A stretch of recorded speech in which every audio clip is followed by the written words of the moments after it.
ब्रह्मचैतन्य महाराज गोंदवलेकर यांच्या 111व्या पुण्यतिथी महोत्सवाला कोटी पूजनाने सुरुवात झाली। यावेळी राज्य परराज्यातील भाविक मोठ्या संख्येने उपस्थित होते। श्रींच्या समाधी दर्शनाबरोबरच कोटी पूजनानिमित्त फळे, भाज्या, भांड्यांच्या रचनेतून साकारलेली आरास पाहण्यासाठीही भाविकांनी मोठी गर्दी केली होती। श्री ब्रह्मानंद महाराजांनी श्री ब्रह्मचैतन्य महाराजांच्या पुण्यतिथी महोत्सवाची सुरुवात केली। हा महोत्सव साजरा करण्यासाठी त्यांनी घालून दिलेल्या रीतीनुसारच श्रींचा पुण्यतिथी महोत्सव मोठ्या उत्साहाने साजरा केला जातो। आज सोमवारी पहाटे कोटी पूजनाने श्रींच्या 111व्या पुण्यतिथी महोत्सवाला सुरुवात झाली।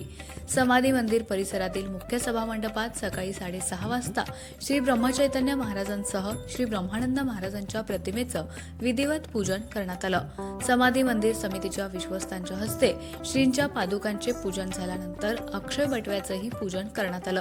त्यानंतर पुष्पमालांनी सजवलेल्या गोशाळेत गायींचे तसेच कोटी पूजन करण्यात आलं। स्वयंपाकघरातही भट्ट्यांचे पूजने झाली। कोटी पूजनानिमित्त यंदाही कोटीमध्ये विविध वस्तू, फळे, भाज्यांच्या वापरातून पालेभाज्याच्या मांडणीतून साकारण्यात आली असून यात कोबी, फ्लॉवर, भोपळा, कोथिंबीर, टोमॅटो, हिरवी लाल मिरची, पावटा, केळी, लिंबू, बीट, वांगी अशा भाज्यांचा वापर करण्यात आलाय।